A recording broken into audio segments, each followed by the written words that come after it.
안녕하세요. 기독교 국제금주학교 김도영 목사입니다.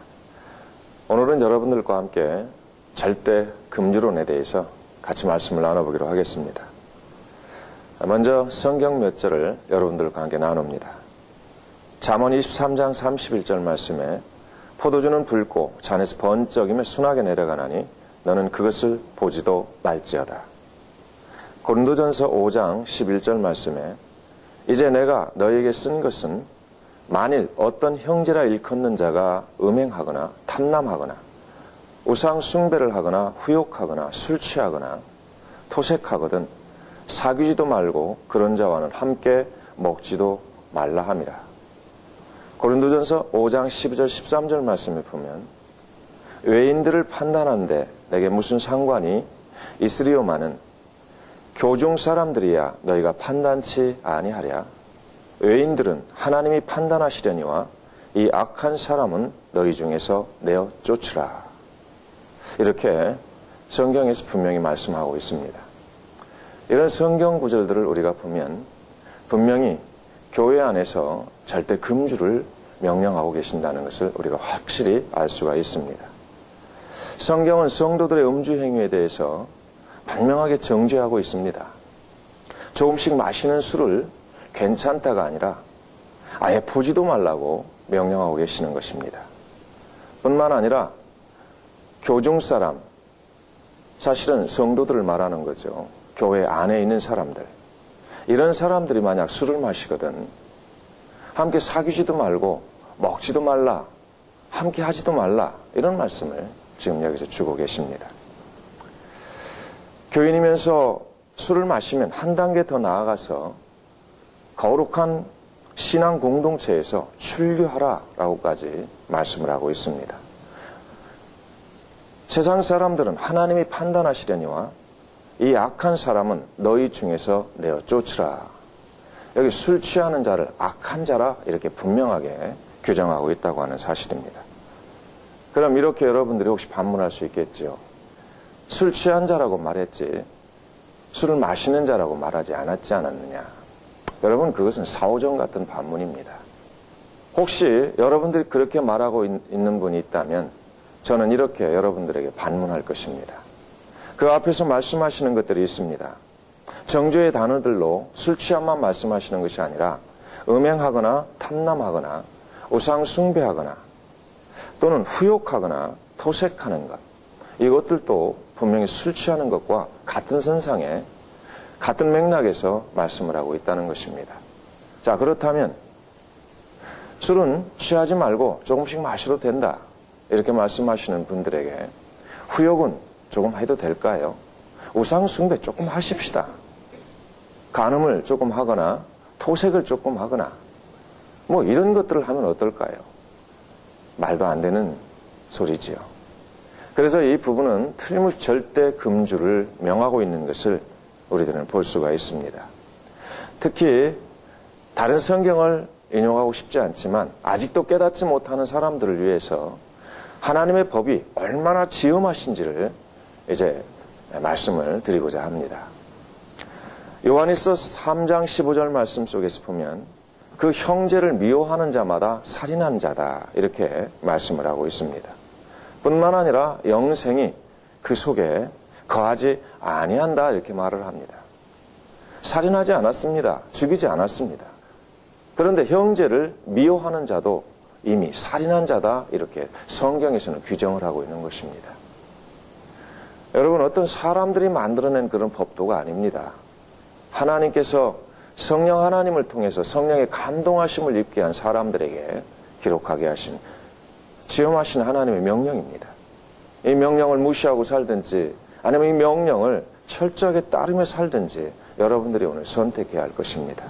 어디 그뿐만 아니라 마태복음 5장 28절 말씀에 보면 나는 너희에게 이르노니 여자를 보고 음욕을 품는 자마다 이미 마음에 간음하였느니라 라고 말합니다. 같이 잠 안 잤습니다. 바람 피우지 않았습니다. 그런데 여자들을 보고 은큼한 음욕을 품기만 해도 너희들은 이미 간음한 죄와 같다라고 말씀합니다. 바로 이렇게 지엄하신 하나님의 거룩하신 말씀, 성결하신 명령이 있는데 오늘 술 취하지 말라. 만약 교회 안에 술 취하는 사람이 있거든 그들과 사귀지도 말고 그리고 그들과 함께 먹지도 말라. 이렇게 분명하게 말씀해 놓으신 것을 어떻게 우리는 그냥 이렇게 쉽게 수수방관하고 넘어갈 수 있겠습니까? 우리 인간적인 인정이나 관습이나 전통 이런 것들을 우리는 따라서는 안 됩니다.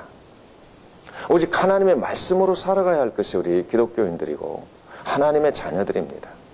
그리스도의 제자들입니다. 하나님의 말씀만을 배우고 하나님 말씀만을 가르치고 하나님 말씀만을 실행하게 만들고 그리고 하나님 영광 돌리게 하는 것이 바로 우리 하나님의 백성들일진데 오늘 하나님 말씀 중심에서 하나님께서는 절대 금주를 명령하고 계신다는 것을 우리가 이 시간 자각해야 할 것입니다. 누가복음 1장 15절 말씀에 보면 주 앞에 큰 자라고 불리우는 사람이 하나 있는데 세례 요한입니다. 그런데 그 주 앞에 큰 자라고 불리우는 세례 요한은 포도주나 독주를 마실 수 없었습니다. 모든 성도의 본분인 전도의 사명을 가진 사람이라면 절대로 술을 마셔서는 안 된다고 하는 것을 벌써 이 성경에서 우리에게 말씀해 주고 있는 것입니다. 누가복음 1장 16절 말씀 속에서 바로 그와 같은 말씀들이 의미가 이제 적용되고 있는 것입니다. 뿐만 아니라 누가복음 1장 17절 말씀에 보면 무지와 불신 가운데 방황하는 자들을 교육하고 지도해야 할 기독교 리더들은 기독교 지도자들은 절대로 술을 마실 수 없다라고 규정하고 있습니다. 이사야 28장 7절 말씀에도 보면 추악한 본능적 감정을 불러일으키게 하는 사악한 물질이라고 하는 것을 거기서 알려주고 있습니다. 성경을 읽는 사람들이 양심의 화인을 맞아 불어 이런 성구를 무시하고 외면하지만 않는다면 에베소서 5장 18절과 더불어 성령의 충만함을 입는 것과 철저히 반대되는 이 포도주와 독주에 대한 하나님의 절대 금주 명령에 귀를 기울이고 그리고 그 명령에 틀림없이 순종하고 복종할 것입니다. 다시 한번 마태복음 5장 20절 말씀 속에서 내가 너희에게 이르노니 너희 의가 서기관과 바리새인보다 더 낫지 못하면 결단코 천국에 들어가지 못하리라. 이렇게 단호하게 말씀하고 계십니다. 현대 교회들이 음주에 있어서 세 가지 큰 주장들을 하고 있는 것을 볼 수 있습니다. 먼저 적당론자입니다. 성도와 음주 문제에 대한 적당론자들의 주장을 보면 부적당하게 마시는 술은 성경이 정죄하지만 적당히 마시는 것은 승인하고 있다 이렇게 주장을 하고 있습니다. 자제론자들이 있는데 이 자제론자들은 비록 하나님께서 성경시대의 주정음료를 적당히 마시는 것을 승인하셨지만 오늘날 알코올과 연관된 많은 심각한 사회적 보건적 문제들로 인하여 기독교인들이 알코올을 삼가는 것이 오히려 더 낫기 때문에 자제해야 된다라고 말을 하고 있습니다. 이것도 성경의 명령이라고 말하지 않습니다. 이렇게 적당론자가 또는 자제론자가 생기는 이유는 이 성경을 오해하기 때문에 그런 경우가 많습니다. 술과 관련된 잘못 이해된 성경들이 있기 때문에 그렇습니다. 그 말씀을 이제 여러분들과 함께 나눠보기로 합니다. 여러분 신명기 14장을 보면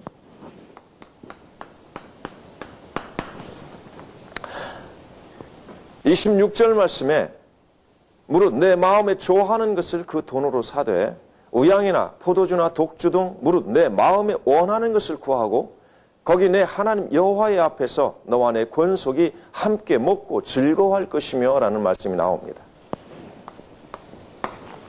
바로 이 말씀에 보면 틀림없이 포도주나 독주 등을 무릇 내 마음에 원하는 대로 구해서 하나님 앞에서 너와 내 가족이 함께 먹고 즐거워해라 이런 말씀들로 기록되어 있다는 것입니다. 그래서 바로 이런 말씀들을 주장을 하면서 바로 술은 하나님이 허용한 것이다. 심지어 어떤 경우는 술은 하나님의 구약시대에 받아 잡수시던 제사 음식이다. 뭐 이렇게까지 주장하는 사람들이 있습니다. 참으로 어이가 없는 일입니다. 신명기 14장 22절에서 26절까지 내용을 보면 모든 이스라엘 사람들이 11조를 성소에 가져와서 하나님께 풍성히 수확하게 해주심을 감사하면서 찬양을 드리는 연례 추수 절기에 대한 규례와 방법이 기록되어 있습니다. 그런데 이 규례와 방법에는 두 가지가 있습니다. 신명기 14장 22절, 23절까지 바로 성소 가까이 있는 사람들에게 주신 일반적 규칙이 있습니다. 그런데 특별 규칙이 하나 있는데 24절에서 26절까지 말씀입니다. 이 두 가지가 다릅니다. 바로 22절에서 23절까지는 이 14장 22절에서 23절까지는 여기 성경을 한번 읽어보십시다. 여러분도 한번 성경을 찾아보시기 바랍니다. 신명기 14장 22절에서 23절까지 말씀입니다. 22절 말씀 먼저 읽습니다. 너는 마땅히 매년의 토지 소산의 11조를 드릴 것이며 23절 내 하나님 여호와 앞 곧 여호와께서 그 이름을 두시려고 택하신 곳에서 내 곡식과 포도주와 기름의 11조를 먹으며 또 내 우양에 처음 난 것을 먹고 내 하나님 여호와 경외하기를 항상 배울 것이니라 라고 기록되어 있습니다. 이때 여러분들이 유의해서 봐야 할 것은 포도주 그리고 기름의 11조가 나옵니다.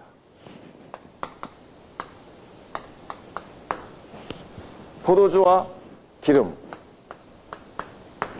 자, 그런데 24절에서 26절까지 한번 읽어보십시다.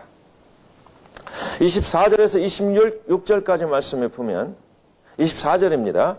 그러나 내 하나님 여호와께서 그 이름을 두시려고 택하신 곳이 내게서 너무 멀고 행로가 어려워서 그 풍부히 주신 것을 가지고 갈 수 없거든. 25절 말씀입니다. 그것을 돈으로 바꾸어 그 돈을 싸서 가지고 내 하나님 여호와의 택하신 곳으로 가서 신명기 14장 26절입니다. 무릇 내 마음에 좋아하는 것을 그 돈으로 사되 우양이나 포도주나 독주 등 무릇 내 마음에 원하는 것을 구하고 거기 내 하나님 여호와의 앞에서 너와 내 권속이 함께 먹고 즐거워할 것이며 라고 기록되어 있습니다. 여러분 방금 이 비교되는 성경에서 여러분들이 느껴지는 것이 있을 것입니다. 뭡니까? 여기에서 보면 포도주가 나오고 그 다음에 독주가 나옵니다. 앞에서는 포도주와 기름을 말했고 뒤에서는 포도주와 독주를 말했습니다. 그런데 여기 이 규례는 바로 여기는 성소에 가까이 있는 사람, 성소 가까이. 그런데 여기에는 성소에서 멀리 사는 사람. 그래서 이건 일반적인 규칙이고 이건 특별 규칙이라고 말을 합니다. 바로 이런 상황 가운데서 오늘 이 신명기 14장 26절 말씀을 주장하면서 이 케네스 젠틀이라고 하는 그런 사람들은 봐라, 여기 포도주나 독주 등을 하나님 앞에서 마음대로 사서 먹고 그것도 가족까지 함께 즐거워하라고 하지 않았느냐. 그러니 교회에서 얼마든지 술을 먹고 즐거워하면 되는 것이다. 이렇게 말을 하고 있는 것입니다. 또 그것을 따르는 많은 교회들이 있습니다. 많은 하나님의 사람들도 있습니다. 물론 그들이 하나님의 사람인지 아닌지는 천국 가서 마지막 심판 때에 봐야 하겠지만은 어쨌든 지금 교인들이 있다고 하는 그런 말입니다. 그러나 절대 금주론을 주장하고 있는 사무엘의 박교기 박사 같은 분들은 신명기 14장 23절에 나오는 바로 이 티롯이라고 하는 단어를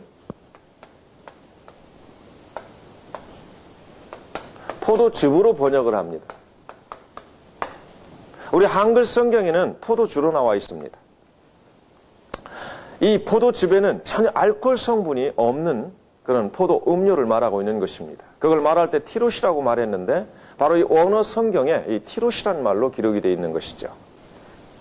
둘째로 신명기 14장 26절에 나오는 포도주와 독주는 바로 야인과 쇠카르라는 단어로서 기록되어 있습니다.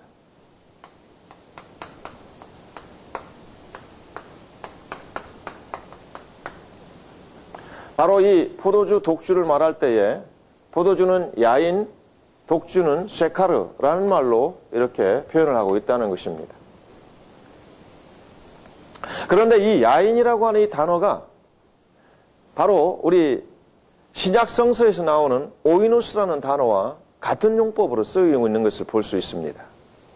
바로 이 오이노스라고 하는 단어, 지난번 강의에서 여러분들에게 말씀드렸듯이 순수한 포도즙과 또 발효된 포도주를 동시에 같이 말한다고 했습니다. 이 야인도 같은 단어로 쓰고 있습니다. 순수한 포도즙 또는 그것을 가죽 부대에 담아 놓았더니 발효가 됐습니다. 발효된 포도주, 그 둘 다를 가리켜서 야인이라는 말로 썼다고 하는 사실입니다. 그런데 그것을 꼭 포도주로만 번역해야 할 이유가 어디 있습니까? 순수한 포도즙도 있을 수 있지 않습니까? 그 다음으로 우리가 단어에 대해서 좀 더 생각해 볼 것은 쇠카르라고 하는 이 단어입니다. 이 쇠카르라고 하는 단어의 의미는 분명히 독주를 의미합니다. 그런데 이 야인과 쇠카르가 함께 어느 문장에 나올 때는 이것을 중언법이다 라고 말을 합니다. 그래서 중언법이란 뭐냐? 바로 이 중언법으로 사용될 때에 만족시켜주는 포도즙이다, 이렇게 설명을 하는 것을 볼 수 있습니다. 만족시켜주는 포도즙. 그래서 야인과 쇠카르가 같이 나올 때에는 바로 포도주가 만족시켜주는 포도주다, 포도즙이다, 바로 이런 말로 표현을 한다고 합니다. 우리말로 하면, 우리식으로 표현한다면 뭐겠습니까? 너무도 좋은 포도주스다, 너무도 좋은 포도즙이다, 뭐 이런 말로 표현할 수 있겠죠. 우리 그렇게 많이 표현들 하지 않습니까? 그냥 포도주 좋네 이렇게 하면 되는데 너무도 좋다, 뭐 이런 말 표현하죠. 이때 쓰는 용법이다. 바로 그것이 야인과 쇠카르가 나올 때는 중언법으로 만족시켜주는 포도즙이다 라고 하는 그런 의미로 쓰고 있다라는 것을 박교기 박사가 주장을 하고 있습니다. 그리고 셋째는 쇠카르라고 하는 이 단어가 바로 히브리 명사로 대추야자 또는 꿀로 만든 단 음료를 지칭하기도 한다는 것입니다. 그 증거로 쇠카르의 파생어와 후대의 사용 용례를 드는데, 이 쇠카르의 파생어가 아람어나 시리아어, 아랍어 등에서 대추야자, 음료를 지칭하는 데 사용되었다는 사실들을 신국제역의 번역자 스테판 M. 네이놀드가 증언하고 있는 것을 볼 수 있습니다. 자, 그리고 네 번째입니다. 신명기 14장 23절에서 가까이에 오서 온 사람들, 이 성전 가까이서 온 사람들은 티로시, 다시 말해서 포도즙을 규정하고, 멀리서 온 사람들은 독주를 사서 마시라고 하는 이러한 어떤 그 명령은 절대로 합리성이 없습니다. 앞뒤가 맞지 않는 것입니다. 어떤 설명으로도 이것은 앞뒤가 맞지 않는 거죠. 가까이에서 온 사람들은 티로시를 사서 티로시를 마시고, 가지고 온 티로시를 마시고, 멀리서 온 사람들은 독주를 사서 먹고 즐거워해라. 그건 말이 안 되는 겁니다. 그래서 저는 이 중언법, 바로 이 박교기 박사의 중언법을 저는 채택하고 따르고 있습니다. 자, 다섯째, 우리는 이 쇠카르라는 단어가 잠언 20장 1절에서는 떠들게 하는 것으로 나옵니다. 이사야 5장 11절에는 화를 자초하는 것으로, 내위기 10장 9절의 11절과 민수기 6장 2절 4절 말씀에는 제사장들이나 나실인들에게는 절대로 금해야 하는 바로 금주 물질로 바로 규정하신 하나님의 명령을 볼 수가 있습니다. 그런데 하나님께서 감사의 절기에 소산의 11조를 드리면서 여호와 앞에 경외하기를 배우고 여호와의 거룩하신 이름을 두신 곳에서 독주를 마음대로 사서 마시고 떠들고 즐거워하고 또 그리고 화를 자초하는 일들을 하게 만든다는 것은 절대로 하나님의 속성에 맞지 않는 것입니다. 이런 상황 가운데서 분명하게 박교기 박사는 하나님 교회는 틀림없이 절대 금주 명령을 하나님께서 내리셨고 그것을 시행해야 한다는 것을 말씀하고 있습니다. 여러분 어떻습니까? 여러분들은 우리 기독교회가 절대 금주론을 따라야 할 것인지 아니면 적당히 마셔도 된다고 하는 적당론자들을 따를 것인지 여러분들이 오늘 선택해야 할 것입니다. 또 하나의 성경 말씀이 있습니다. 잠언 31장 6절 말씀입니다. 독주는 죽게 된 자에게, 포도주는 마음에 근심하는 자에게 줄지어다 라는 말씀을 오해해서, 봐라, 알코올을 근심 걱정이 있는 자나 마지막 죽음을 앞둔 자에게 그 고통을 덜어주기 위해서는 바로 사용하라고 하고 있지 않느냐, 이렇게 긍정적 처방처럼 말하는 사람들이 있습니다. 그래서 이 본문을 취하게 하는 술을 적당히 마셔서 인간의 고통이나 스트레스나 긴장 등을 풀어주는 진정제로 사용하라라는 것으로 권고하여 주는 그런 사람들도 있다고 하는 사실입니다. 그러나 이 성구는 그런 예로 쓰는 것이 아닙니다. 힘들지만 정상적인 인생을 삶을 사는 사람들이나 혹시는 중요한 그런 직책에 있는 정치인들은 또는 통치자들은 절대 술을 마셔서는 안 된다, 바로 그것을 지금 말을 하고 있습니다. 다시 말해서 이것은 폐인들이나 또는 죽게 된 자들이나 마시는 것이지, 정상적으로 살아있는 사람들, 또 정상적으로 살아갈 사람들은 마셔서는 안 된다고 하는 역설적 충고의 말씀이라는 것입니다. 이 말씀을 잘못 이해해서, 봐라, 이렇게 술을 마셔도 된다고 했지 않았느냐, 주어도 된다고 하지 않았느냐라고 말을 한다면 참 어이없는 그런 일입니다. 다시 말해서 술은 죽어가는 자들이나 마시는 것이요, 아무런 소망도 없고 절망 속에 사는 비참한 사람들이나 그런 인생들이나 마시는 것들이다. 주 안에서 소망을 갖고 주 안에서 사명을 가지고 힘차게 살아가야 할 충성된 하나님의 사람들은 절대로 그런 것들은 마셔서도 또는 보아서도 안 되는 물질이라는 것입니다. 현재 우리나라 음주 인구가 약 2,300만 명입니다. 그중에 약 600만 이상이 문제성 알코올 중독자들이고, 그중에 아주 심한 중증 환자들을 10분의 1만 잡아도 60만입니다. 이런 사람들이 지금 정신병원에서 또는 저 어느 지하도에서 또는 어느 공원에서 매일 쓰러져 죽어가고 있고, 온 가족들의 가슴에 피가 맺히고 한이 맺히게 만들고 있는데, 바로 그 술을 우리 기독교회가 용납하고 그것을 먹어도 괜찮다고 말한다면 우리 교회의 본질적인 그런 사명을 망각하는 일일 것입니다. 이 세상을 깨끗이 만들고 뿐만 아니라 예수 그리스도를 믿어 천국 영생의 백성으로, 거룩한 백성으로 살게 만드는 이 교회의 사명들이 곤란하고 어지러워질 뿐이라는 사실입니다. 여러분, 우리 교회 안에는 그런 사람이 없습니까? 우리 교회 안에 한 사람이라도 알코올 중독자들이 있습니다. 어쩌면 발견되지 않고 숨겨져 있을지도 모릅니다. 저는 그동안 적지 않은 교인들의 알코올 중독 가족 상담을 해왔습니다. 그들 가운데 대다수가 심지어 자기가 섬기고 있는 교회의 담임 목사까지도 숨기고 알코올 중독자 남편이 있다는 것을 말하지 않습니다. 또는 자식이 알코올 중독자라는 그런 사실도 밝히지 않습니다. 대부분 교회에서 싱글로 여전도회, 그리고 또 목사님과 신방하는 아주 1등 집사, 밤을 새워가면서 철야를 하는 그런 여집사들, 그런 싱글 집사들이 만약에 있다면 좀 눈여겨보아야 할 것입니다. 왜냐하면 참된 신앙으로 그런 일을 하는 사람도 있지만 대부분 그렇지 않습니다. 집안에 알코올 중독자가 숨겨져 있고 그 알코올 중독자하고 지내는 것이 지옥보다 더한, 그야말로 지옥보다 더 못한 그런 생활이기 때문에 도피 행위로 교회로 또는 목사님께로 또는 여러 가지 주의 일이라고 이러고 다니고 있는 사람들이 많이 있다고 하는 사실입니다. 이런 사람들은 절대 바른 신앙을 갖지 못합니다. 조금 어떤 일이 있으면 금방 무너져버리고 변덕을 부리고 참된 하나님의 사람으로서 열매를 맺지 못하고 있는 걸 볼 수 있습니다. 물론 어떤 열심히 보이는 그런 모습도 있기는 있습니다. 그러나 그 열심은 자기의 어떤 위치를 세우거나 아니면 자기의 어떤 보상을 위해서, 자기 위로를 받기 위해서 하는 열심들과 많이 연결되어 있다는 사실들은 이걸 알지를 못합니다. 목사님들도 이러한 것들을 감지하지 못하고 있습니다. 그래서 1등 집사라고 소개받아서 잠깐 상담을 해보면 1등 집사가 아니라 신앙도 없는 집사인 것을 발견하는 때가 많이 있었습니다. 아무리 겉으로 신앙생활을 잘하는 것 같이 보이는 사람이라도 한 잔 또는 몇 잔의 술로 성령 충만한 삶을 살지 못하고 있다는 사실입니다. 그리고 점점 더 깊은 방탕으로 치닫게 되어집니다. 잎사귀만 무성한 나무, 그나마도 잎사귀도 없는 마른 나무들이 되어버리고 만다는 것입니다.